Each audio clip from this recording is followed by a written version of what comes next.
1641년 제주도. 사방이 바다로 둘러싸인 이 섬에 허름한 초가 한 채, 그 안에 한 늙은 사내가 홀로 앉아 있었습니다.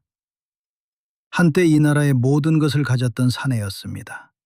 팔도의 산하가 그의 것이었고 수만 관료가 그의 한마디에 엎드렸으며 창덕궁의 단청 아래 용상에 앉아 천하를 내려다보았습니다. 하지만 지금 그의 곁에는 아무것도 없었습니다. 관복 대신 거친 삼배옷, 옥새 대신 금간사발 하나, 신하들의 조회 대신 밤마다 찾아오는 파도 소리뿐이었습니다. 사내는 문 밖을 바라보았습니다. 어둠 속에서 하얗게 부서지는 파도가 보였습니다. 저 바다 건너 어딘가에 자신이 다스렸던 나라가 있을 것입니다. 자신이 지었던 궁궐이 있을 것입니다. 자신을 끌어내린 자들이 자신의 자리에 앉아 있을 것입니다. 사내의 이름은 이혼. 역사는 그를 광해군이라 부릅니다. 군입니다. 조도, 종도 아닌 군. 그것은 이 사내가 왕의 묘호조차 받지 못했다는 뜻입니다. 조선 500년 역사에서 왕위에서 쫓겨나 무덤에 묘호 하나 남기지 못한 왕, 연산군과 광해군 단 두 사람뿐이었습니다. 군은 폭군이었습니다. 그것은 누구도 부정하지 않습니다. 그렇다면 이 사내는요? 이 사내는 정말 폭군이었을까요? 도대체 그는 무엇을 지키려 했던 것일까요? 역사가 폭군이라 기록한 그 남자가 유배지 제주의 차가운 방 안에서 매일 밤 마주했던 진실은 무엇이었을까요? 오늘 밤 우리는 제주의 파도 소리를 빌려 경계에 서서 홀로 외로운 길을 걸었던 임금, 광해의 못다한 이야기를 시작하려 합니다.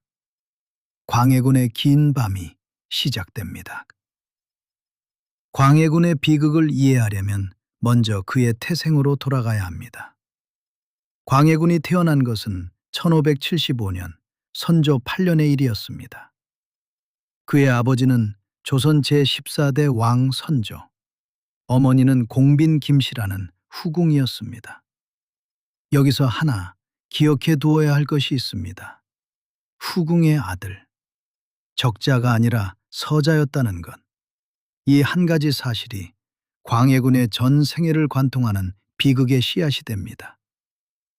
조선이라는 나라에서 적서의 구분은 하늘과 땅만큼이나 절대적이었습니다. 아무리 총명하고 아무리 뛰어나도 서자는 서자였습니다. 왕의 아들이되 왕이 될 수 없는 아들.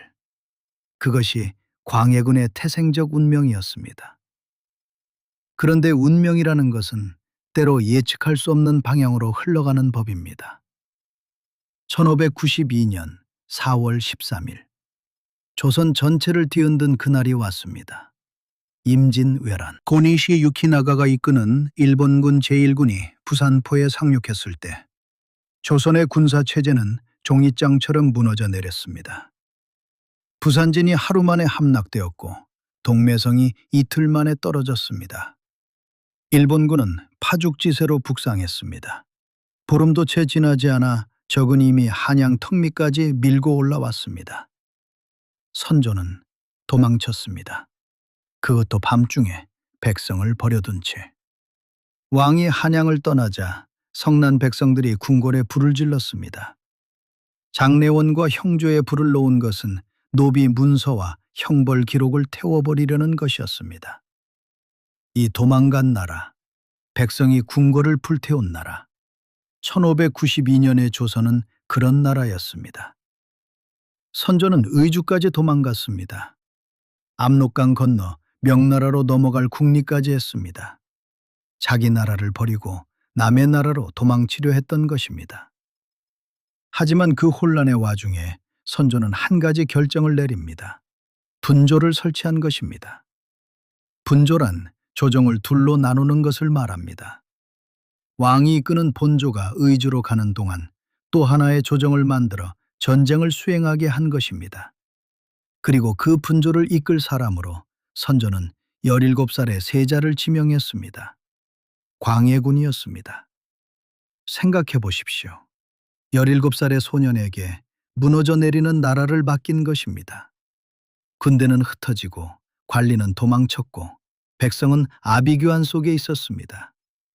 아버지인 왕은 가장 먼 곳으로 도망갔고 남은 것은 폐허와 절망뿐이었습니다. 그 한가운데 17살 소년이 서 있었습니다. 그런데 이 소년이 도망치지 않았습니다.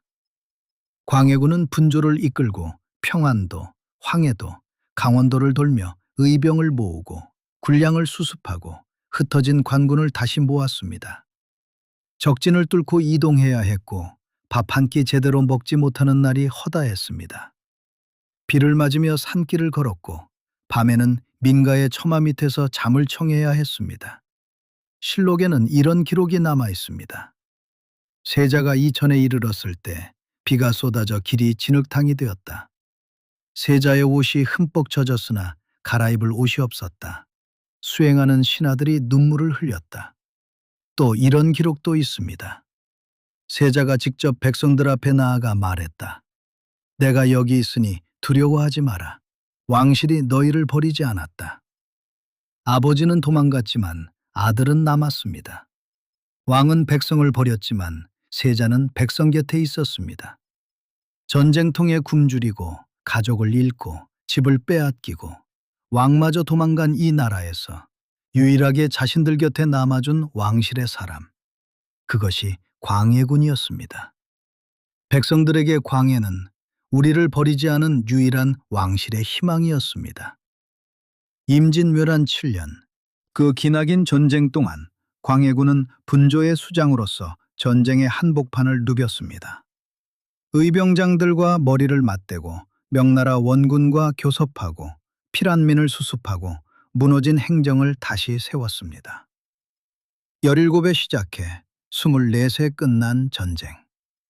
소녀는 그 전쟁 속에서 어른이 되었고 세자는 사실상의 전시 지도자가 되었습니다. 하지만 전쟁이 끝나고 돌아온 것은 아버지 선조의 싸늘한 질투였습니다. 자신보다 백성들의 지지를 더 많이 받는 아들을 향해 선조는 끊임없이 의심의 눈초리를 보냈습니다. 게다가 1606년 인목왕후가 적자인 영창대군을 낳았습니다. 적자가 태어난 것입니다. 선조의 마음이 흔들렸습니다. 서자인 광해군 대신 적자인 영창대군에게 왕위를 물려주고 싶다는 마음. 그 마음을 선조는 숨기지 않았습니다. 세자로 지낸 16년의 세월은 광해에게 생존을 위한 인내를 가르쳤습니다. 그는 매일 밤 자신의 목을 겨누는 정적들의 숨소리를 들으며 잠을 청해야 했습니다. 1608년 선조가 승하합니다. 광해군 나이 33. 의여곡절 끝에 마침내 왕위에 오릅니다. 하지만 그가 물려받은 것은 왕관만이 아니었습니다. 전소로 폐허가 된 국토, 텅 빈 국고, 굶주린 백성, 그리고 적자 영창대군의 존재라는 언제 터질지 모르는 시한폭탄. 그 모든 것이 이제 광해군의 어깨 위에 놓였습니다. 즉위 후 광해군이 가장 먼저 해야 했던 일은 나라를 다시 세우는 것이었습니다. 전쟁이 남긴 상처는 상상을 초월했습니다. 전쟁의 토지대장이 불타 없어졌습니다. 누가 얼마만큼의 땅을 가지고 있는지, 세금을 얼마나 걷어야 하는지, 기본적인 행정자료가 사라진 것입니다. 호족도 마찬가지였습니다. 전쟁 중에 수십만 명이 죽거나 흩어졌고 살아남은 사람들도 어디로 갔는지 알 수 없었습니다. 광해군은 이 폐허 위에서 일을 시작합니다. 첫 번째, 대동법. 대동법은 조선 역사에서 가장 중요한 세제 개혁 중 하나입니다. 기존의 공납제도는 각 지역에서 특산물을 바쳐야 하는 것이었는데 이것이 엄청난 폐단을 낳고 있었습니다. 중간에 방납이라 하여 대신 특산물을 구해다 바치고 몇 배의 값을 뜯어내는 중간 착취가 횡행했습니다. 백성의 부담은 원래 세금의 10배, 20배에 달하기도 했습니다. 광해군은 이것을 바꿨습니다. 특산물 대신 쌀로 통일하여 내게 한 것입니다. 단순하지만 혁명적인 변화였습니다. 중간 착취가 사라지고 백성의 부담이 대폭 줄었습니다. 명분은 중요하다. 하지만 백성의 목숨보다 소중한 명분이 어디 있단 말이냐. 이것이 광해군의 정치 철학이었습니다. 대동법의 전국 시행은 숙종대에 가서야 완성되지만 그 첫걸음을 뗀 것은 광해군이었습니다.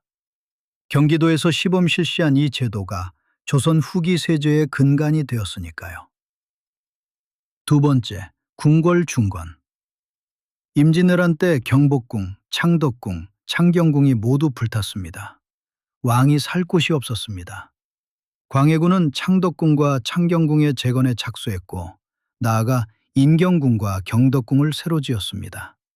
이것은 단순히 왕이 편히 살 집을 짓겠다는 것이 아니었습니다. 궁궐은 국가의 체면이고 외교의 무대이며 행정의 중심이었습니다. 전쟁으로 무너진 나라의 위신을 다시 세우려면 궁궐 중건은 피할 수 없는 과제였습니다. 하지만 이 궁궐 공사가 훗날 광해군을 끌어내리는 구실 중 하나가 됩니다. 전쟁 후 백성이 굶주리는데 궁궐을 짓느라 민력을 낭비했다는 비판. 그것이 인조반정의 명분 가운데 하나였습니다. 세 번째, 그리고 어쩌면 광해군의 가장 빛나는 업적, 중립외교. 이 이야기를 하려면 당시 동아시아의 판세를 먼저 이해해야 합니다. 임진왜란이 끝난 뒤 만주벌판에서 거대한 세력이 일어나고 있었습니다. 여진족의 누르하치가 부족들을 통합하여 후금을 세운 것입니다. 이 후금이 훗날의 청나라가 됩니다. 후금은 점점 강해져 명나라를 위협했고 명나라는 조선의 원군을 요청했습니다. 조선의 사대부들은 외쳤습니다. 임진왜란 때 우리를 도와준 명나라의 의리를 지켜야 합니다. 오랑캐인 후금과 싸워야 합니다.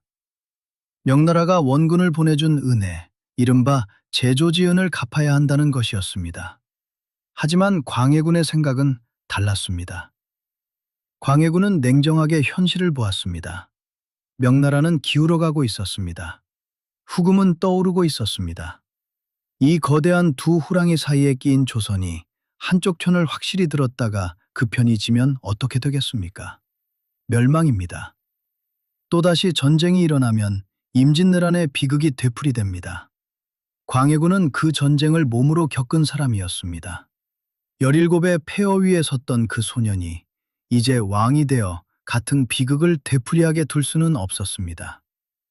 그래서 광해군은 기막힌 줄타기를 시작합니다. 1619년 명나라의 요청에 따라 강옥립 장군에게 13,000의 군사를 주어 출병시킵니다. 명분상으로는 명나라를 돕는 것이었습니다. 하지만 광해군은 강옥립에게 비밀 지시를 내렸습니다. 전세를 살펴 행동하라. 이 한마디가 실질적으로는 이런 의미였습니다. 명이 이기면 함께 싸운 척하고 명이 지면 후금에 항복하라. 결국 사르우 전투에서 명군이 대패하자 강옥립은 후금에 투항합니다. 그리고 누르하치에게 이렇게 말합니다. 우리는 명나라에 억지로 끌려온 것이다. 조선은 후금과 싸울 뜻이 없다. 이것은 외교적 사기라 할 수도 있고 놀라운 실리 외교라 할 수도 있습니다. 결과적으로 조선은 명나라와의 관계도 완전히 끊지 않았고 후금과도 전면전을 피했습니다. 이 줄타기 덕분에 광해군 재위 기간 동안 조선은 후금의 침략을 받지 않았습니다. 오직 나라를 지키기 위한 고독한 결단이었지만 유교적 명분에 사로잡힌 신하들에게 그것은 배신이자 불충이었습니다. 여기까지만 보면 광해군은 탁월한 군주였습니다. 전쟁의 폐허를 수습하고 세제를 개혁하고 궁궐을 중건하고 외교적 줄타기로 전쟁을 막았습니다. 현대의 역사학자들이 광해군을 재평가하는 것은 바로 이 부분 때문입니다. 하지만 빛이 있으면 반드시 그림자가 있는 법입니다. 광해군에게도 어둠이 있었습니다. 그리고 그 어둠은 깊었습니다. 정치적 고립이 깊어질수록 광해군의 마음속에는 불안이라는 독초가 자라났습니다. 서자 출신이라는 약점, 이것이 광해군을 평생 괴롭혔습니다. 자신의 정통성이 불안정하다는 것, 자신을 대체할 적자가 존재한다는 것, 이 불안이 광해군을 잔혹한 정치로 몰아갔습니다. 그리고 광해군의 곁에는 대부파라는 강경한 정치 세력이 있었습니다. 이청과 정인홍을 비롯한 대부파는 광해군의 왕위를 지키는 것이 곧 자신들의 권력을 지키는 것이었으므로 어떤 잠재적 위협도 용납하지 않았습니다. 자신을 위협하는 세력들을 제거해야 한다는 강박은 결국 돌이킬 수 없는 비극을 낳았습니다. 첫 번째 피해자는 형 임해군이었습니다. 임해군은 광해군의 이복형으로 선조의 맏아들이었습니다. 장자라는 명분이 있었기에 광해군에게는 잠재적 위협이었습니다. 성격이 거칠고 포악했다는 기록이 있지만 그것이 사실인지 아니면 그를 제거하기 위해 과장된 것인지는 알 수 없습니다. 광해군은 즉위 후 얼마 되지 않아 영모 혐의를 씌워 임해군을 유배 보냈습니다. 그리고 1609년 유배지에서 임해군은 의문의 죽음을 맞습니다. 사사, 즉 왕이 죽음을 내린 것입니다. 형을 죽인 것입니다. 두 번째 피해자는 더 어린 존재였습니다. 영창대군. 선조의 적자이자 인목대비의 아들, 광해군이 즉위했을 때 영창대군은 겨우 2살이었습니다. 2살짜리 아이가 무슨 위협이 되겠습니까? 하지만 대북파에게는 달랐습니다. 1613년 개추곡사가 터졌습니다. 대부파는 영창대군을 왕으로 추대하려는 영모가 있었다고 주장했습니다. 이 사건으로 영창대군의 외할아버지인 김제남이 처형되었고 8살의 영창대군은 강화도로 유배되었습니다. 그리고 이듬해 강화부사 정왕이 영창대군을 방 안에 가두고 불을 떼어 9살의 어린아이가 뜨겁게 달궈진 방 안에서 증기에 질식하여 숨졌습니다. 9살. 왕이 쟁탈의 희생양이 되기엔 너무나 어린 나이였습니다. 세 번째는 살해가 아니었지만 그에 못지않은 잔혹함이었습니다. 인목대비 유패. 인목대비는 선조의 계비이자 영창대군의 어머니였습니다. 아들을 잃은 어머니. 대부파는 거기서 멈추지 않았습니다. 인목대비에게서 대비의 존호를 박탈하고 서궁에 유패시켰습니다. 사실상 감금한 것입니다. 어머니 뻘드는 대비를 가두다니. 유교국가 조선에서 이것은 상상할 수 없는 폐륜이었습니다. 이 폐모살제는 그를 지지하던 소수의 세력마저 등을 돌리게 했습니다. 조선이라는 유교국가에서 효와 형제애를 저버린 왕은 더 이상 왕이 아니었습니다. 여기서 한 가지 생각해 볼 것이 있습니다. 이 모든 것이 정말 광해군의 뜻이었을까요? 실록을 자세히 들여다보면 임해군과 영창대군의 제거, 인목대비의 유패를 주도한 것은 대부파였습니다. 이 점, 정인홍 같은 강경파가 끊임없이 광해군을 압박했고 광해군은 그들의 요구를 거부하지 못했습니다. 거부하지 못한 것인가, 거부하지 않은 것인가? 그것은 역사의 가장 어려운 질문 중 하나입니다. 확실한 것은 서자 출신의 왕이 대부파의 지지 없이는 왕위를 유지할 수 없었다는 것입니다. 권력을 지키기 위해 손에 피를 묻히고 피를 묻힌 손으로 다시 권력을 잡아야 하는 악순환. 광해군은 그 악순환의 포로였는지도 모릅니다.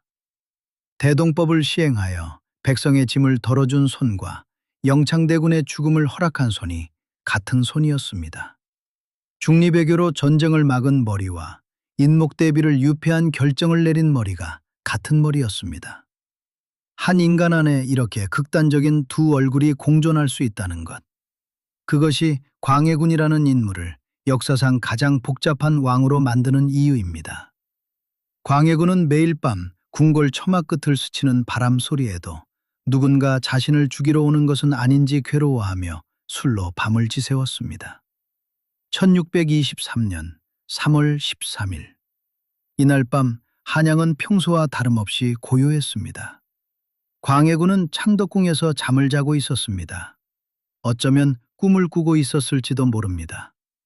내일도 오늘 같은 날이 반복될 것이라고, 왕좌는 여전히 자신의 것이라고 그렇게 믿고 있었을 것입니다. 하지만 그 시각 한양 서쪽에서는 군사들이 움직이고 있었습니다.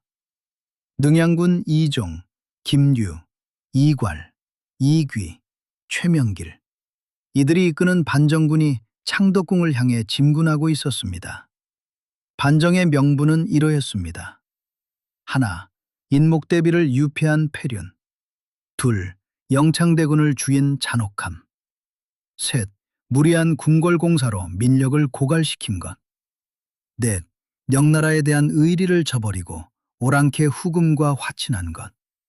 네 가지 명분 가운데 넷째에 주목해야 합니다. 광해군의 중립 외교. 현대에 와서 가장 높이 평가받는 그 외교 정책이 당시에는 오히려 반정의 명분이 되었다는 아이러니. 대의 명분에 충실한 선비들에게 광해군의 실리 외교는 도저히 용납할 수 없는 배신이었습니다. 반정군이 창덕궁의 문을 부수고 들이닥쳤을 때 광해군은 급히 궁을 빠져나왔습니다. 어둠 속에서 허둥지둥 한때 이 나라의 주인이었던 사내가 담장을 넘고 골목을 헤매었습니다. 그러나 도망칠 곳은 없었습니다. 이윽고 붙잡힌 광해군은 의관도 갖추지 못한 채 반정군 앞에 끌려 나왔습니다.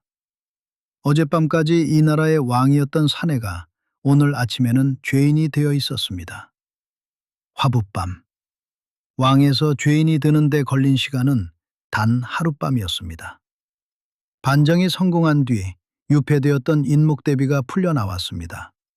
대비는 광해군의 처분을 논의하는 자리에서 이렇게 말했다고 전해집니다. 이자에게 죽음을 내려야 마땅하다. 아들 영창대군을 잃은 어머니의 분노가 그 한마디에 담겨 있었습니다.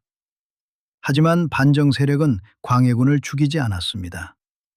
폐위된 왕을 죽이면 후환이 클 수 있다는 정치적 판단이었을 것입니다. 대신 유배를 보냈습니다. 처음에는 강화도로, 그 다음에는 태안으로, 그리고 마침내 제주도로. 그가 그토록 지키려 했던 조선은 그가 오랑캐라 멸시했던 후금의 발밑에 처참히 짓밟히게 될 운명 속으로 걸어 들어가고 있었습니다. 역사의 비극이 여기에 있습니다. 광해군의 중립 외교 덕분에 조선은 전쟁을 피할 수 있었지만 바로 그 정책 때문에 광해군은 왕자를 잃었습니다. 그리고 인조 반정 이후 인조가 명나라에 대한 의리를 내세워 후금에 강경하게 나간 결과가 무엇이었겠습니까? 1627년 정묘호란, 1636년 병자호란. 인조는 남한산성에서 47일간 버티다 삼전도에서 청태종 앞에 무릎을 꿇고 3번 절하고 9번 이마를 땅에 찧었습니다. 삼전도의 구료. 조선 역사상 가장 치욕적인 순간이었습니다. 광해군이 막으려 했던 바로 그 비극이 광해군을 끌어내린 자들의 손으로 현실이 된 것입니다. 유배지에서 이 소식을 들었을 때 광해군은 어떤 표정을 지었을까요? 자신이 예견했던 대로 청나라의 침략에 무릎 꿇은 조선의 비극, 통쾌했을까요? 비통했을까요? 아니면 이미 모든 감정이 말라버린 티였을까요? 나는 그저 이 나라를 지키고 싶었을 뿐이다. 그의 짧은 한탄은 파도 소리에 묻혀 사라졌습니다. 강화도를 거쳐 태안을 거쳐 제주도까지 내려온 유배의 길. 한때 만 백성을 호령하던 군주는 이제 거친 보리밥과 짠지를 먹으며 연명하는 초라한 노인이 되었습니다. 그는 유배지에서 무려 18년을 더 살았습니다. 왕으로 산 시간이 15년이었으니 유배 생활이 왕노릇보다 더 길었습니다. 쫓겨난 왕으로서 가장 오랫동안 유배 생활을 견뎌낸 것이죠. 자신을 감시하는 하인들이 이복의 광해라고 함부로 이름을 불러도 그는 허허 웃으며 넘겼다고 합니다. 한때 수백 명의 신하가 고개를 숙이며 전하를 외쳤지만 이제 그를 전하라 부르는 사람은 아무도 없었습니다. 제주도에서의 광해군에 대한 기록은 많지 않습니다. 왕위에서 쫓겨난 사람의 일상을 꼼꼼히 기록할 이유가 없었으니까요. 하지만 단편적인 기록들로 미루어 짐작할 수는 있습니다. 허름한 거처에서 거친 음식을 먹었을 것입니다. 한때 수라상에 올랐던 산의 진미 대신 섬 사람들이 먹는 보리밥과 생선을 먹었을 것입니다. 제주의 거센 바람이 문창사를 때리는 밤마다 그는 무엇을 생각했을까요? 임진왜란 때 비를 맞으며 산길을 걸었던 17살의 자신을, 아루 전투에 앞서 강옥립에게 비밀 지시를 내리던 전략가로서의 자신을, 대동법을 시행하여 백성의 고통을 줄여주던 개혁군주로서의 자신을, 아니면 형 임해군이 유배지에서 죽었다는 보고를 받던 날의 자신을, 9살 영창대군이 강화도에서 죽었다는 소식을 들었을 때의 자신을, 인목대비를 서궁에 가두라는 결정에 도장을 찍던 그 순간의 자신을, 어떤 자신이 진짜 자신이었을까? 자신이 살려낸 백성들이 자신을 폭군이라 부르며 돌을 던지는 현실. 어쩌면 광해군은 18년의 유배 생활 동안 그 답을 찾으려 했는지도 모릅니다. 1641년 광해군은 제주도 유배지에서 조용히 숨을 거두었습니다. 향년 67. 죽음은 조용했습니다. 왕의 죽음이라면 을에 있어야 할 조문도 애도도 국장도 없었습니다. 폐위된 왕은 왕이 아니니까요. 묘호도 받지 못했습니다. 조선의 왕은 죽은 뒤에 조나 종이라는 묘호를 받습니다. 태조, 세종, 성종, 영조, 정조, 이 이름들이 묘호입니다. 하지만 폐위된 왕에게는 묘호가 주어지지 않습니다. 그래서 광해군입니다. 군이라는 글자에는 이 사내의 모든 비극이 응축되어 있습니다. 왕이었으되 왕으로 인정받지 못한 사내, 나라를 지켰으되 나라에서 버림받은 사내, 전쟁을 막았으되 전쟁을 막은 것이 죄가 된 사내. 그는 죽어서도 왕릉에 묻히지 못한 채 경기도 남양주의 쓸쓸한 묘역에 누워 있습니다. 광해군, 그는 정말 백성을 사랑한 성군이었을까요? 아니면 권력에 눈먼 폭군이었을까요? 어쩌면 그는 명분과 실리라는 두 세계의 경계에 서서 어느 쪽에서도 환영받지 못했던 가장 외로운 인간이었을지도 모릅니다. 소자로 태어나 전쟁의 폐허 위에 세자가 되고 불안한 정통성을 안고 왕이 되어 개혁과 잔혹 사이에서 줄타기를 하다 결국 하룻밤 만에 모든 것을 잃고 외딴 섬에서 쓸쓸히 생을 마감한 사내. 사람을 폭군 아니면 성군, 둘 중 하나로 나눌 수 있을까요? 한 인간 안에는 빛과 어둠이 함께 있고 그 인간이 놓인 시대와 환경이 그 빛과 어둠의 비율을 결정하는 것이 아닐까요? 오늘 밤 우리도 인생의 수많은 경계 위에서 고민하고 있지는 않나요? 나의 진심이 오해받고 나의 노력이 외면당할 때, 제주 바다를 바라보며 18년을 견뎠던 그 노인의 침묵을 떠올려 보십시오. 그토록 힘겹게 지키려 한 것이 하룻밤에 사라질 수 있다면 그것은 대체 무엇이었을까요? 그 답은 듣고 계신 여러분의 마음에 맡기겠습니다. 제주도의 밤바다. 파도는 오늘도 같은 바위에 부딪히고 있을 것입니다. 수백 년 전 한 늙은 사내가 바라보았던 그 바다에 오늘 밤에도 달빛이 내려앉고 있을 것입니다. 역사의 차가운 평가는 뒤로 하고 오늘 밤만큼은 그 고단했던 군주의 영혼이 편히 쉴 수 있기를 바랍니다. 부디 평안하고 고요한 밤 되시길 바랍니다. 밤의 낭독이었습니다. 1398년 음력 8월 26일. 새로 세워진 나라 조선의 심장부인 한양의 밤은 깊고도 고요했습니다. 갓 완공된 경복궁의 처마 끝으로 서늘한 가을바람이 스쳐 지나가고 도성 곳곳에서는 통행금지를 알리는 둑소리가 나지막이 울려 퍼집니다. 그 고요한 밤, 한양의 어둠 속에서 한 노인이 필사적으로 달리고 있었습니다. 말발굽 소리가 골목골목을 뒤흔들었고 사병들의 고함 소리가 적막한 밤공기를 갈기갈기 찢어 놓았습니다. 정안군 이방원의 사병들이 한양 도성 곳곳을 뒤지고 있었습니다. 그들이 찾는 사람은 단 한 명. 하얗게 센 수염과 깊게 패인 미간. 하지만 눈빛만큼은 여전히 형형하게 빛나는 노인. 이 나라 조선의 설계자이자 혁명가 정도전이었습니다. 골목 끝에 몰린 정도전은 더 이상 달릴 곳이 없다는 것을 알았습니다. 등 뒤는 막다른 담장이었고 앞에서는 칼을 든 사내들이 조여오고 있었습니다. 헐떡이는 숨을 고르며 정도전은 밤하늘을 올려다보았습니다. 별이 쏟아지고 있었습니다. 그가 이름 붙인 거리 위로, 그가 자리를 잡아준 궁궐의 지붕 위로, 그가 꿈꾸던 새 나라의 하늘 위로. 서른에 공들여 일궈온 업적, 송현동 술집에서 한바탕 꿈으로 끝나는구나. 그가 정녕 그런 말을 했는지 아무도 모릅니다. 역사는 그 밤에 정도전이 무슨 말을 남겼는지 기록하지 않았습니다. 다만 이것만은 분명합니다.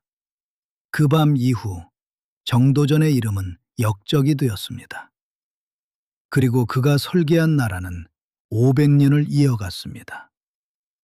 자신이 세운 나라에서 자신이 믿었던 신념 때문에 죽어야 했던 사내.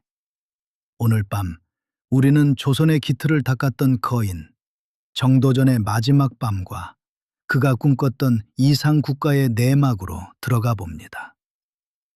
이것은 꽃처럼 피었다가 꽃처럼 진 한 혁명가의 이야기입니다. 오늘 밤 그 이야기를 천천히 들려드리겠습니다. 정도전의 삶을 관통하는 키워드는 유배와 만남이었습니다. 하지만 그 이야기를 하기 전에 먼저 그가 어떤 세상에서 태어났는지를 이야기해야 합니다. 정도전이 태어난 것은 1342년 고려 충혜왕 3년의 일이었습니다. 그의 아버지 정운경은 형구 상서를 지낸 관료였으니 태어날 때부터 벼슬길이 열려있는 집안이었습니다. 하지만 정도전의 어머니는 노비 출신이었습니다.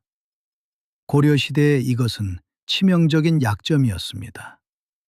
아무리 아버지가 높은 벼슬을 했더라도 어머니의 신분이 처나면 그 자식은 평생 손가락질을 받아야 했습니다. 관직에 올라도 뒤에서 수근거리는 소리가 따라다녔고 무슨 일을 해도 노비의 아들이라는 꼬리표가 떨어지지 않았습니다. 어린 정도전이 처음으로 세상의 불합리함을 느낀 것은 아마 바로 이 지점이었을 것입니다. 사람의 가치가 태어남으로 정해진다면 이 세상은 처음부터 잘못된 것이 아닌가. 물론 어린아이가 이토록 명료한 생각을 품었을 리는 없습니다. 하지만 가슴속에 씨앗처럼 심어진 그 의무는 세월이 흐를수록 깊이 뿌리를 내려갔습니다. 정부주는 당대 최고의 유학자 이세계 문화에 들어갔습니다. 이세계 문화에는 훗날 고려와 조선의 운명을 좌우하게 될 젊은 인재들이 모여 있었습니다. 정몽주, 이숭인, 권근. 이들은 모두 이세계 제자였고 고려의 미래를 놓고 치열하게 토론하던 동문이었습니다. 그 중에서도 정도전은 특별했습니다. 다른 유학자들이 경전의 해석에 몰두할 때 정도전은 질문을 던졌습니다. 이 세상은 왜 이렇게 되었는가? 그리고 어떻게 바꿀 수 있는가? 학문을 학문으로만 여기지 않았습니다.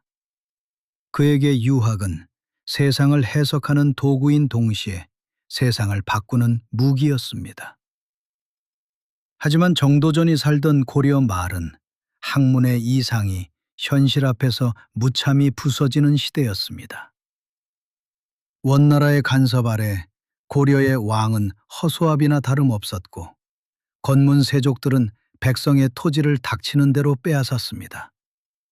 농장이라 불리는 대규모 사유지가 팔도에 걸쳐 펼쳐져 있었고 토지를 잃은 백성들은 노비가 되거나 유랑민이 되어 떠돌았습니다. 불교 사찰 역시 마찬가지였습니다. 수백 년간 축적된 사찰의 토지는 나라의 세수를 좀먹고 있었고 승려들의 부패는 극에 달해 있었습니다. 그리고 1375년 정도전의 인생을 바꾼 사건이 벌어집니다. 고려 조정에서 친원파와 친명파의 대립이 격화되었을 때 정도전은 명나라와의 외교를 주장하며 친원파에 맞섰습니다. 당시 권력을 쥐고 있던 이인임 일파에 정면으로 도전한 것이었습니다. 결과는 참담했습니다. 관직을 빼앗기고 전라도 나주 회진현으로 유배되었습니다. 유배. 그것은 정도전에게 파멸이 아니라 각성이었습니다. 한양의 관아에서 붓을 들고 앉아 있을 때는 보이지 않던 것들이 유배지의 흙바닥 위에서 선명하게 드러났습니다. 배운 자들은 화려한 정자에서 시를 읊을 때 백성들은 흙바닥에서 피눈물을 흘리는구나. 굶주린 아이들, 세금에 쪼들려 자기 땅에서 쫓겨난 농부들, 관리들의 수탈에 신음하는 어머니들, 겨울이 오면 얼어 죽는 노인들. 정도전은 이 땅의 백성들 사이에서 살았습니다. 그들과 같은 밥을 먹고 같은 추위에 떨고 같은 절망을 마주했습니다. 글로만 배우던 백성이 아니라 실제로 살아 숨쉬며 고통받는 민초들을 만난 것이죠. 삼봉집에 남아있는 그 시절의 시 한 구절이 유배지에서의 정도전을 말해줍니다. 풀벌레 소리에 잠 못 이루고 긴 밤 근심이 깊어지니 천리박 나그네의 마음을 니라서 알까. 유배가 풀린 뒤에도 정도전의 방랑은 계속되었습니다. 삼각산 아래 움막을 짓고 살기도 했고 부여와 김제 일대를 떠돌기도 했습니다. 관직에서 완전히 밀려난 그에게 돌아갈 곳은 없었습니다. 하지만 이 방랑의 세월이야말로 정도전을 단순한 유학자에서 혁명가로 바꿔놓은 시간이었습니다. 백성을 직접 눈으로 본 사람, 그것이 정도전과 다른 유학자들의 결정적인 차이였습니다. 성리학의 경전 속에만 있는 민이 아니라 뼈가 드러나도록 마른 탈로 쟁기를 끄는 실제 백성, 세금을 내고도 굶어야 하는 실제 백성, 권문 세족에게 토지를 빼앗기고 노비가 된 실제 백성. 정도전은 결심했습니다. 고려라는 나라는 이제 수명을 다했다. 썩은 가지를 쳐내는 것이 아니라 아예 뿌리를 뽑아 새 땅을 일구어야 한다. 그리고 운명의 1383년, 정도전의 나이 42. 그는 마침내 한 사람을 만나러 갑니다. 동북면, 지금의 함경도 일대를 다스리고 있던 무장, 여진족을 몰아내며 이름을 떨치고 있던 전장의 영웅, 이성계. 수만 명의 정예 군사가 일사불란하게 움직이는 군영을 보며 정도전은 직감했습니다. 이 사람이다. 나의 머리와 저 사람의 칼이 만난다면 세상을 뒤집을 수 있다. 정도전은 자신의 꿈을 이성계에게 말했습니다. 새로운 나라, 백성이 근본이 되는 나라, 부패한 권문세족이 사라진 나라, 토지가 백성에게 돌아가는 나라. 이성계는 들었습니다. 무인이었던 이성계에게 정도전의 말은 자신이 가진 힘에 대의를 입히는 것이었습니다. 칼만으로는 세울 수 없는 것, 붓이 필요한 것, 그것을 정도전이 가지고 있었습니다. 칼과 붓이 만났습니다. 한 사람은 세상을 설계할 머리를 가졌고 한 사람은 세상을 뒤엎을 힘을 가졌습니다. 정도전은 이성계의 막사에서 밤새 이야기를 나눴습니다. 새 나라의 밑그림을, 고려가 왜 무너져야 하는지를, 백성을 위한 나라가 어떤 것인지를, 혁명가와 영웅의 만남. 그것은 조선이라는 거대한 역사의 서막이었습니다. 하지만 이때 정도전은 몰랐을 것입니다. 이성계의 아들 중에 아버지의 칼보다 더 날카로운 야심을 품은 자가 있다는 것을. 다섯째 아들 이방원. 훗날 자신의 목을 치러 올 사내가 바로 이 만남의 자리 가까이에 있었다는 것을. 천요동정벌. 고려의 우왕은 명나라를 치겠다며 대군을 일으켰고 이성계는 요동으로 향하는 군대의 우분도 통사로 임명되었습니다. 하지만 이성계는 요동으로 가지 않았습니다. 위화도, 압록강 하구의 작은 섬에서 이성계는 군대를 돌렸습니다. 위화도 회군. 이것은 단순한 군사 반란이 아니었습니다. 고려라는 나라의 운명이 돌이킬 수 없이 꺾이는 순간이었습니다. 그리고 이 회군의 뒤에는 정도전이 있었습니다.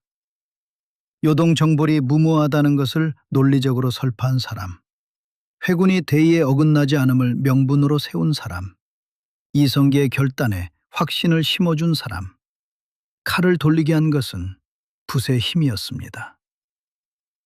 위화도 회군 이후 고려는 급격히 무너지기 시작했습니다. 개경으로 돌아온 이성계의 군대는 도성을 장악했습니다. 우왕이 폐위되고 창왕이 올랐다가 다시 폐위되었습니다.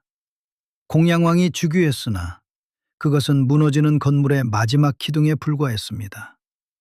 500년 고려의 왕실은 더 이상 스스로를 지탱할 힘이 남아있지 않았습니다. 이 혼란의 와중에 정도전은 쉬지 않았습니다. 그가 가장 먼저 손을 댄 것은 토지였습니다. 과전법. 권문세족이 불법으로 점유하고 있던 사유지를 몰수하고 관리에게 직역에 따라 토지를 나누어주는 제도. 이것은 고려 500년 동안 쌓여온 토지 문제를 근본부터 뒤엎는 혁명적 개혁이었습니다. 권문세족들은 격렬히 반발했습니다. 수백 년간 쌓아온 재산을 하루아침에 빼앗기게 되었으니까요. 하지만 정도전은 물러서지 않았습니다. 토지는 백성의 것이다. 백성이 땅을 잃으면 나라가 무너진다. 그리고 이 과정에서 한 가지 결정적인 비극이 일어납니다. 정몽주. 이 세계 문화에서 함께 공부했던 동문, 고려의 개혁을 함께 꿈꾸었던 동지. 하지만 정몽주는 고려를 버릴 수 없었습니다. 나라를 고치되 나라를 바꾸어서는 안 된다. 그것이 정몽주의 신념이었습니다. 정도전은 나라를 새로 만들어야 한다고 믿었고 정몽주는 이 나라를 지켜야 한다고 믿었습니다.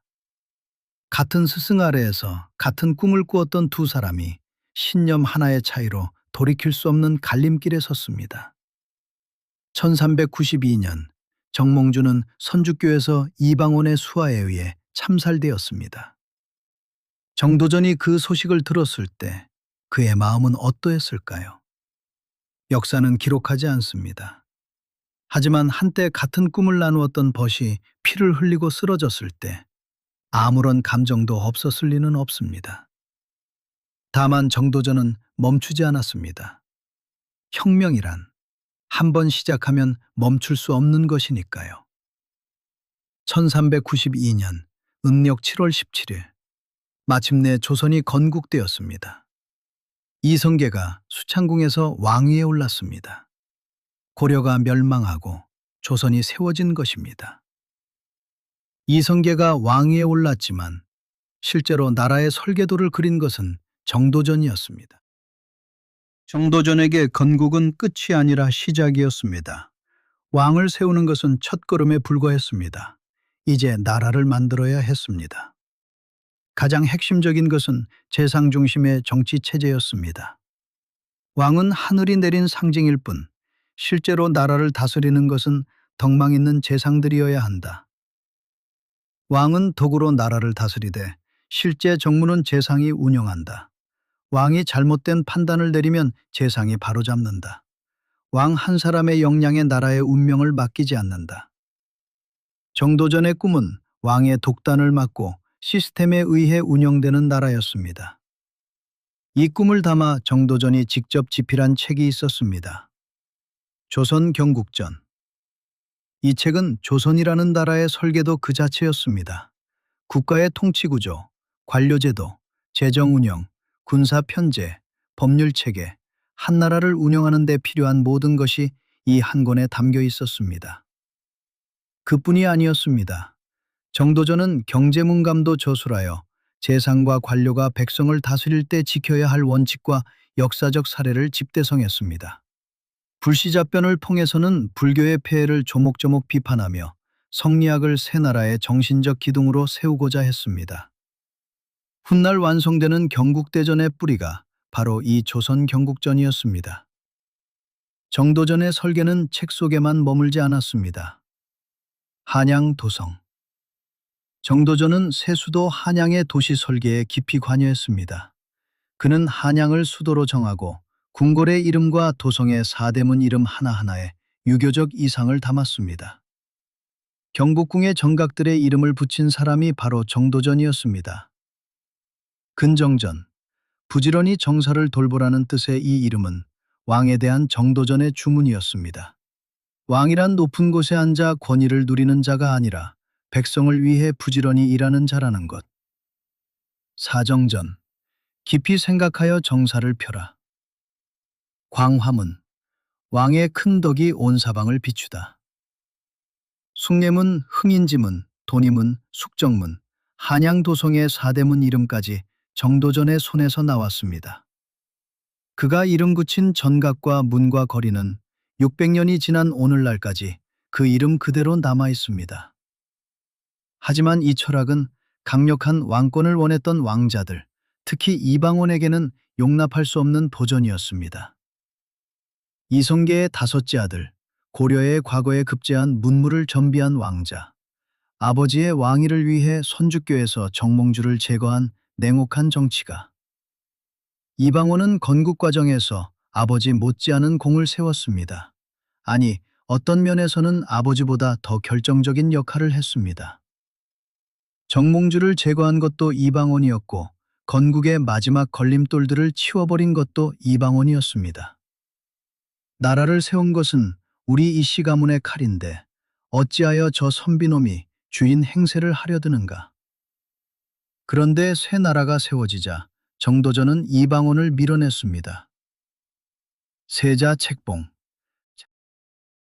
정도전은 이성계의 여덟째 아들 신덕왕후 강씨 소생의 어린 이방석을 세자로 세웠습니다. 건국의 최대 공신인 이방원이 아니라 겨우 11살의 어린 왕자를. 왜 그랬을까요? 정도전에게 이상적인 왕은 강한 왕이 아니었습니다. 재상의 보좌를 받아들이는 왕, 신하들의 조언에 귀를 기울이는 왕, 자신이 설계한 재상 중심 체제를 순순히 받아들일 왕. 이방원은 그런 왕이 될 수 없었습니다. 이방원은 너무 똑똑했고 너무 야심이 컸고 너무 결단력이 있었습니다. 그런 왕 아래에서 재상 중심 정치는 불가능했습니다. 정도전은 자신의 이상을 지키기 위해 이방원을 배제해야 한다고 판단한 것입니다. 하지만 이 판단은 치명적인 실수였습니다. 선주교에서 정몽주의 피를 밟고 지나간 사내를 정치적으로 밀어내는 것이 어떤 결과를 낳을지 정도전은 알았을까요? 몰랐을까요? 이방원은 분노했습니다. 아버지를 왕으로 만드는 데 목숨을 걸었건만 돌아온 것은 배제와 경계였습니다. 세자 자리는커녕 왕자로서의 대우조차 제대로 받지 못했습니다. 건국의 공은 정도전이 독차지했고 자신에게 남은 것은 위험한 존재라는 낙인뿐이었습니다. 둘 사이의 팽팽한 긴장감은 극에 달했습니다. 정도전은 사병을 혁파하여 왕자들의 힘을 빼앗으려 했고 이방원은 자신의 목숨과 권력을 지키기 위해 기회를 엿보았습니다. 정도전이 자신을 죽이려 한다는 소문이 도성에 돌기 시작했고 이방원 역시 정도전을 제거하지 않으면 자신이 죽는다고 확신하게 되었습니다. 두 사람은 서로를 가장 위험한 적으로 여기고 있었습니다.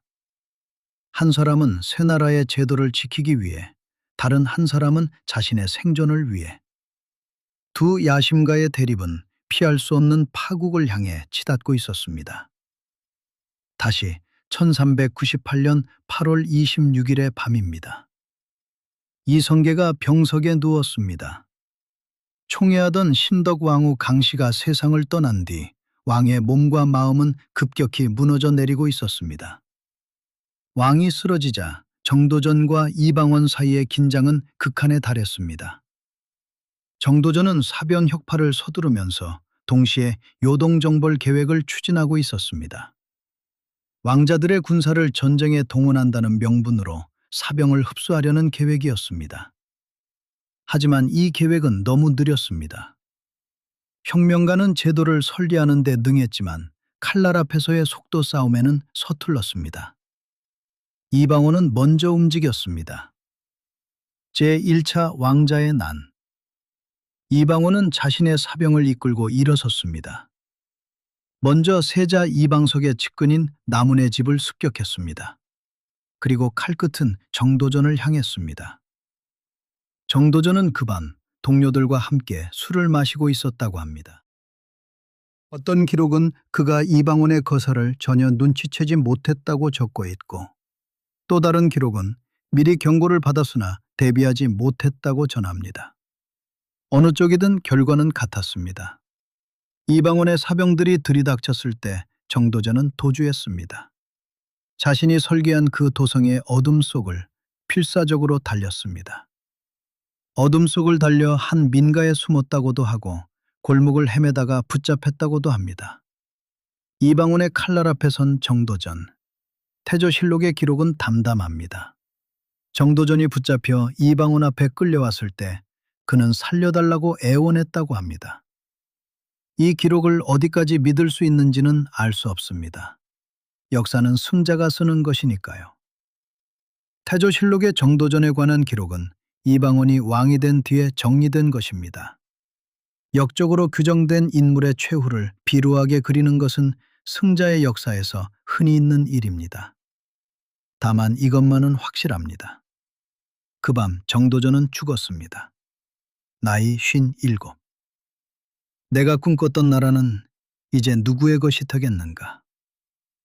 고려를 무너뜨리고 조선을 세우고 새 나라의 모든 것을 설계한 혁명가의 최후는 자신이 세운 나라의 왕자가 보낸 칼날 아래서 맞이한 것이었습니다. 정도전과 함께 남은 심효생 등 그의 동지들도 같은 밤 목숨을 잃었습니다. 세자 이방석과 그 형 이방번도 살해되었습니다. 이방원은 자신이 직접 세자가 되지는 않았습니다. 형인 이방과를 세자로 추대하여 명분을 챙겼습니다. 하지만 실질적인 권력이 누구에게 있는지는 온 조정이 알고 있었습니다. 정도전은 역적이 되었습니다. 관적이 추탈되었고 가문은 몰락했습니다. 그가 쓴 책들은 금서가 되었고 그의 이름은 조선의 공식 역사에서 죄인으로 기록되었습니다. 정도전의 후손들은 벼슬길이 막혔고 그의 무덤은 돌보는 이 없이 풀 속에 방치되었습니다. 하지만 역사의 아이러니는 여기에 있습니다. 비록 몸은 죽었으나 그가 만든 국가 시스템은 훗날 조선 500년을 지탱하는 뼈대가 되었습니다. 그는 죽었으나 그의 조선은 살아남았습니다. 꽃은 지고 나라는 세워졌습니다. 정도전은 조선 역사상 가장 강력한 권력을 누렸으나 가장 비참하게 잊혀졌던 인물이기도 합니다. 역적. 조선 500년 동안 그에게 붙은 이름은 역적이었습니다. 수백 년간 그는 역적이라 불리며 무덤조차 제대로 관리되지 못했습니다. 하지만 참으로 기이한 일이 아닐 수 없습니다. 역적으로 죽은 정도전이 설리한 그 나라는 500년을 이어갔습니다. 그가 구상한 재상 중심의 정치 체제는 비록 이방원에 의해 꺾이긴 했으나 조선 내내 왕과 신하 사이의 긴장과 균형이라는 형태로 살아남았습니다. 사헌부와 사관원의 간쟁, 경연에서의 토론, 조보를 통한 정치의 공론화, 왕이 함부로 권력을 휘두를 수 없게 만드는 장치들은 정도전이 뿌린 씨앗에서 자란 것이었습니다. 그가 집필한 조선 경국전은 경국대전의 뿌리가 되어 조선의 법과 제도를 500년간 떠받쳤습니다. 그가 이름 붙인 경복궁의 전각들은 임진왜란에 불타고 다시 지어진 뒤에도 같은 이름을 간직하고 있습니다. 근정전, 사정전, 광화문. 그의 북끝에서 태어난 이름들이 600년이 지난 오늘 밤에도 서울의 한복판에서 빛나고 있습니다. 이방원은 정도전을 죽였습니다. 그리고 이방원은 조선의 세 번째 왕 태종이 되었습니다. 태종은 강력한 왕권으로 조선을 다스렸습니다. 정도전이 꿈꾼 재상 중심의 나라가 아니라 왕 중심의 나라를 만들었습니다. 그러니 이방원이 이겼고 정도전이 졌다고 볼 수도 있습니다. 하지만 정녕 그런 것일까요? 태종의 아들 세종은 신하들의 의견에 귀를 기울이는 왕이었습니다. 집현전을 세워 학자들과 함께 나라를 다스렸고 백성을 위해 글자를 만들었습니다. 세종이 꿈꾼 나라는 어쩌면 정도전이 꿈꾼 나라와 그리 멀지 않았는지도 모릅니다. 정도전의 이름이 복권된 것은 그가 죽은 지 500년도 더 지난 뒤의 일이었습니다. 오랜 세월 역적의 이름 아래 묻혀있던 혁명가를 역사는 마침내 다시 불러냈습니다. 오늘날 우리는 그를 다시 부릅니다. 현실에 안주하지 않고 새로운 세상을 꿈꿨던 혁명명가, 백성을 나라의 근본으로 삼으려 했던 정치가, 조선을 설계한 사람, 새로운 세상을 꿈꾸었으나 동지였던 자의 칼에 쓰러진 사람, 죽어서도 자신의 나라를 지탱한 사람. 정도전은 꽃과 같은 사람이었습니다. 고려라는 낡은 겨울을 뚫고 피어나 조선이라는 봄의 첫 번째 꽃이 되었습니다. 하지만 꽃은 오래가지 못합니다.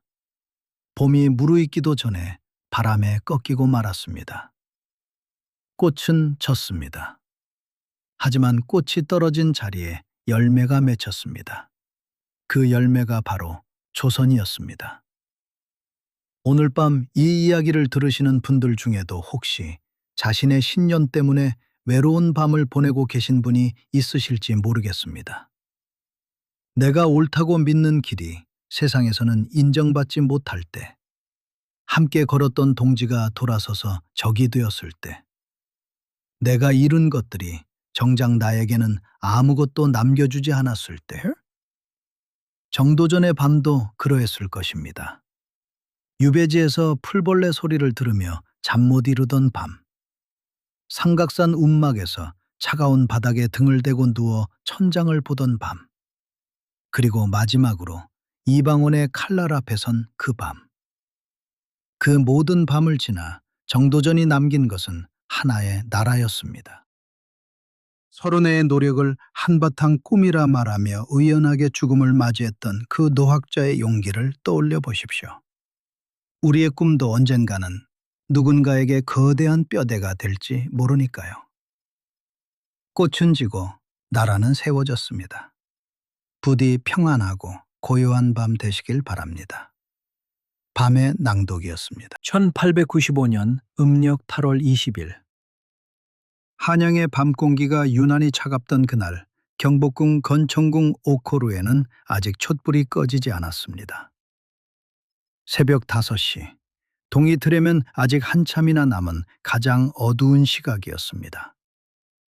그 시각, 궁궐 담장 너머에서는 수십 명의 낯선 사내들이 칼을 품에 안은 채 어둠 속을 달리고 있었습니다. 일본 낭인들이었습니다. 그들의 손에는 단 하나의 명령서가 쥐어져 있었습니다. 여우를 사냥하라. 여우. 그것이 그들이 조선의 왕비를 부르던 이름이었습니다. 오늘 밤 저는 그 마지막 밤의 이야기를 들려드리려 합니다. 조선 500년 역사에서 가장 비극적이고 가장 치욕적이며 그리고 가장 용감했던 한 여인의 이야기를. 그녀의 이름은 민자영. 훗날 명성황후라 불리게 될 이 여인은 1851년 경기도 여주의 한 몰락한 양반 가문에서 태어났습니다. 아버지 민치록은 민자영이 8살 때 세상을 떠났습니다. 어머니마저 곧 따라갔습니다. 양반가의 딸이었으되 부모를 모두 잃은 고아. 먼 친척집을 전전하며 눈칫밥을 먹던 어린 소녀. 그런데 이 소녀에게는 남다른 것이 하나 있었습니다. 책을 읽었습니다. 양반집 교수가 읽을 법한 내훈이나 소학이 아니라 사서 삼경과 역사서를 탐독했습니다. 집안 어른들이 기이하게 여길 만큼 그 어린 눈동자에는 세상을 읽으려는 집요한 빛이 있었습니다.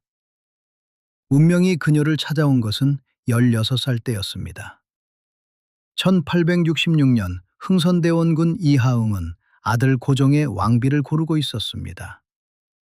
대원군에게는 한 가지 확고한 기준이 있었습니다. 왕비의 친정이 약해야 한다. 외척이 강하면 왕권이 흔들린다는 것을 조선 500년의 역사가 증명하고 있었으니까요. 민자영, 부모도 없고 든든한 후원자도 없는 이 소녀는 대원군의 눈에 완벽한 선택이었습니다. 다루기 쉬울 것이라고 그는 확신했습니다. 그것이 흥선대원군 일생일대의 오판이었습니다. 경복궁에 들어온 16살의 왕비는 처음에는 조용했습니다. 궁궐의 법도를 익히고 내명부의 위계를 관찰했습니다. 시아버지 대원군이 조정을 쥐고 흔드는 모습을 보았고 남편 고종이 허수아비처럼 옥좌에 앉아 있는 것도 보았습니다. 그녀는 참았습니다. 그리고 배웠습니다. 궁녀들의 수다 속에서 조정의 역학을 읽었고 대원군의 측근들이 드나드는 패턴을 기억했습니다. 승정원 일기와 비변사 등록을 몰래 빌려 읽었다는 기록도 있습니다. 왕비가 국정문서를 읽는 것은 전례가 없는 일이었습니다. 3년이 흘렀습니다. 그리고 기회가 왔습니다. 1873년 조선의 유림들 사이에서 대원군의 전횡에 대한 불만이 폭발했습니다. 경복궁 중건을 위해 당백전을 남발하고 원납전이라는 세금을 만들어 백성의 원성이 하늘을 찔렀습니다. 서원 철폐로 양반들의 분노도 극에 달했습니다. 명성황후는 이 순간을 놓치지 않았습니다. 그녀는 고종에게 다가갔습니다. 부드럽게 그러나 단호하게. 전하, 친정을 하셔야 합니다. 고종의 친정선언. 그것은 곧 대원군의 하야를 뜻하는 것이었습니다. 아버지에게서 권력을 빼앗는 일, 유교의 나라 조선에서 이것은 단순한 정치적 사건이 아니라 천륜을 뒤흔드는 행위였습니다. 그리고 이 모든 것의 뒤에는 22살의 왕비가 있었습니다. 대원군은 물러났습니다. 운현궁으로 돌아가면서 그가 남긴 말이 있습니다. 내 며느리한테 졌다. 패배를 인정한 것이 아니었습니다. 그것은 선전포고였습니다. 시아버지와 며느리 두 사람 사이의 20년 전쟁이 이때부터 시작되었습니다. 대원군을 물리친 명성황후는 이제 자신의 시대를 열었습니다. 그런데 이 시대는 세계사에서 가장 위험한 시기와 정확히 겹쳐 있었습니다. 1876년 일본의 군함이 강화도 앞바다에 나타났습니다. 운요호 사건이었습니다. 포함 외교. 대포의 위력으로 문을 열라고 협박하는 것이었습니다. 명성황후는 결단을 내려야 했습니다. 문을 닫으면 전쟁, 문을 열면 침략의 시작. 그녀는 문을 열었습니다. 강화도 조약을 수용했습니다. 대원군이 10년간 굳게 걸어잠갔던 빗장을 풀어버린 것입니다. 이 결정은 쉬운 것이 아니었습니다. 조정 대신들 중 상당수는 쇄국을 주장했고 대원군 세력은 개국이 곧 망국이라며 격렬하게 반대했습니다. 그러나 명성황후는 이미 청나라가 아편전쟁에서 무릎 꿇은 것을 알고 있었고 일본이 메이지 유신으로 변모한 것도 파악하고 있었습니다. 닫힌 문 뒤에 숨어서 살아남은 나라는 없다는 것을 그녀는 역사서에서 배운 것입니다. 많은 사람들이 이것을 비판합니다. 그러나 그녀의 머릿속에는 다른 그림이 있었습니다. 하나의 나라에만 문을 열면 종속된다. 여러 나라의 문을 열면 균형을 잡을 수 있다. 이것이 바로 그 유명한 이의제의 전략이었습니다. 오랑캐로 오랑캐를 견제한다. 일본이 밀고 들어오면 청나라를 끌어들이고 청나라가 압박하면 러시아를 불러들인다.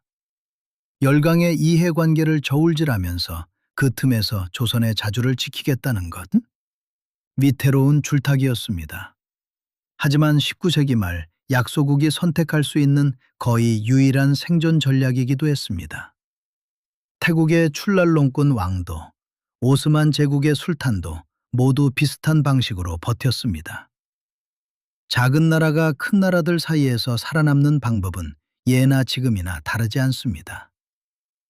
명성황후의 정치적 감각은 놀라운 것이었습니다. 외국 공사들과의 접견에서 그녀는 국제 정세를 정확히 파악하고 있었고 영어와 일본어 통역관을 두고 직접 외교 현안을 논의했습니다.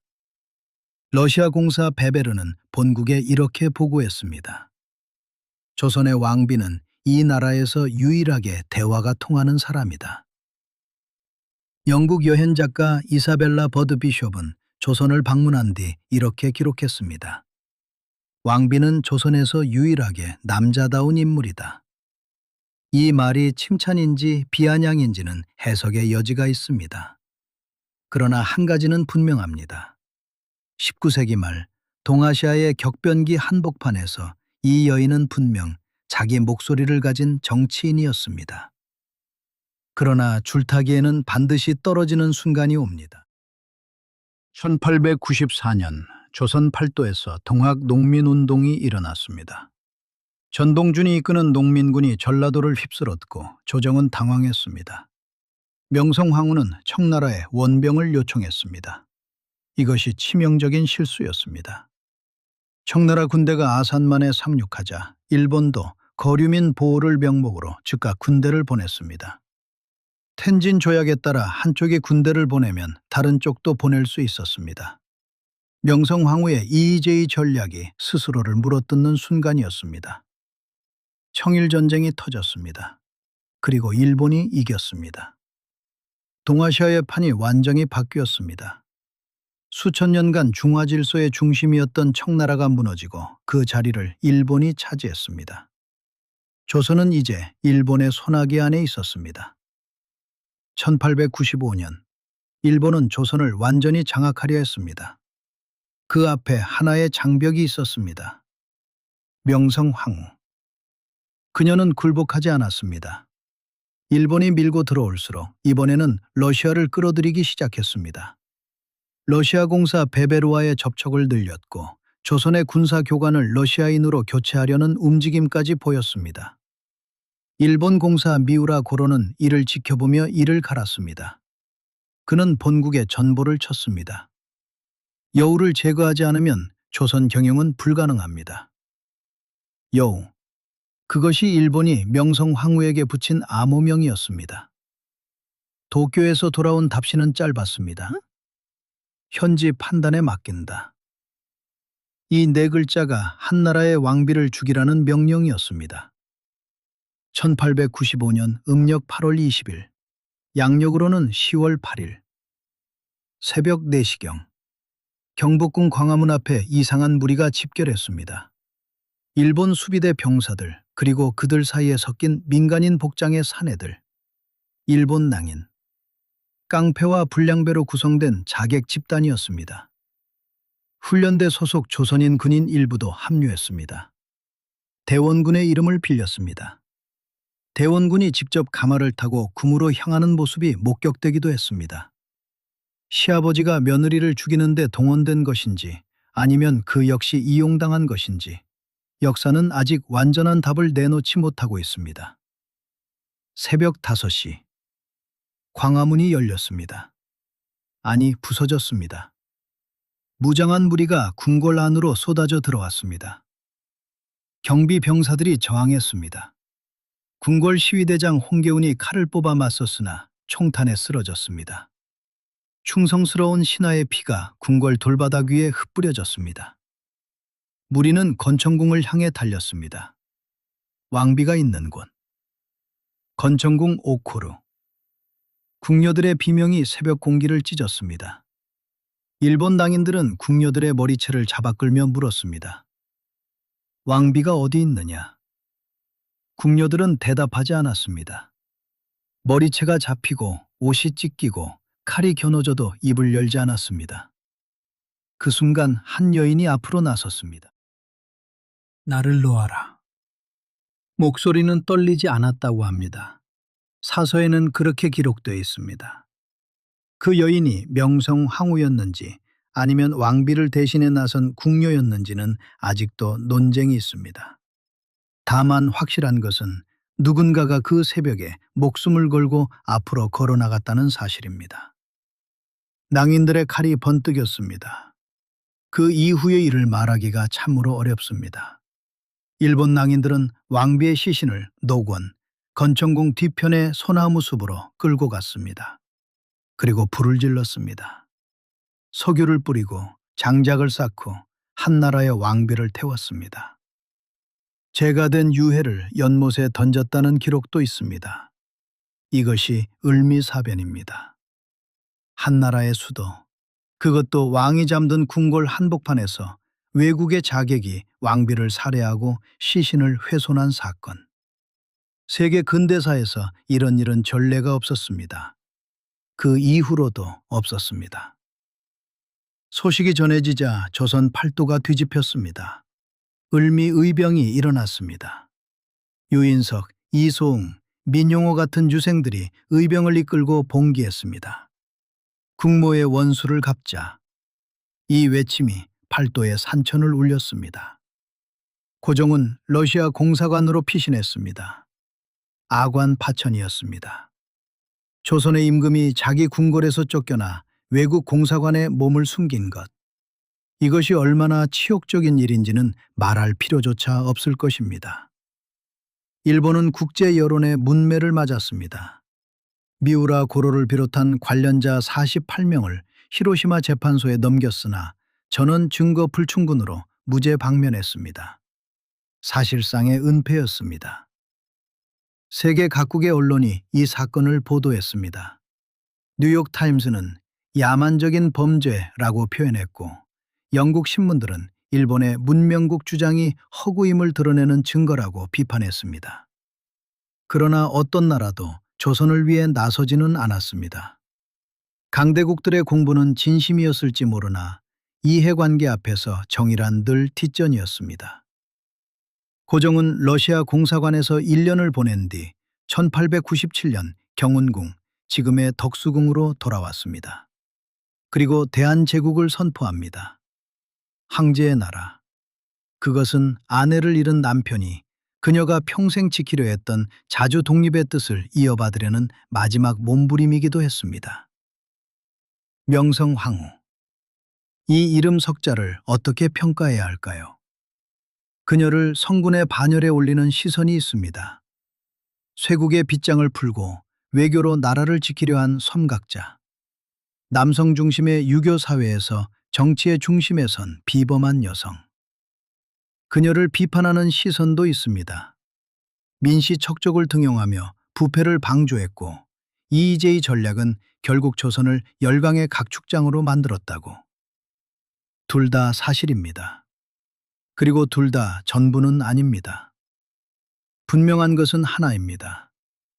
19세기 말 서양의 제국주의와 일본의 야욕이 동아시아를 삼키던 그 시절, 조선에는 제대로 된 군대도 외교 경험도 근대적 관료 체제도 없었습니다. 그 와중에 한 여인이 외교라는 무기 하나를 들고 버텨보려 했습니다. 성공하지 못했습니다. 그러나 그것은 그녀만의 실패가 아니었습니다. 그것은 시대의 실패였습니다. 그리고 그 실패의 대가를 그녀는 자신의 목숨으로 치렀습니다. 1897년 고종은 대한제국을 선포하면서 아내에게 황후의 칭호를 추정했습니다.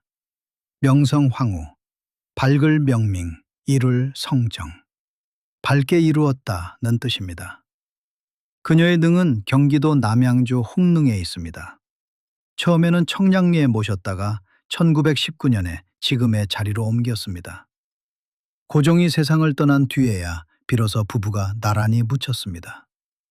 살아서는 함께하지 못한 세월이 죽어서는 영원히 되었습니다. 오늘 밤 저는 명성황후의 이야기를 들려드렸습니다.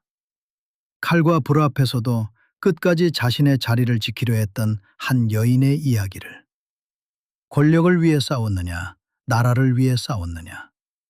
그 답은 아마도 둘 다일 것입니다. 인간이란 원래 그런 존재이니까요. 한 가지 목적만으로 움직이는 사람은 없습니다. 다만 그녀가 싸운 방식과 그녀가 죽은 방식은 130년이 지난 오늘 밤에도 여전히 우리의 가슴을 무겁게 합니다. 역사는 늘 그렇습니다. 행동만 보면 판단이 되지만 이야기를 알면 이해가 됩니다. 부디 평안하고 고요한 밤 되시길 바랍니다. 밤의 낭독이었습니다.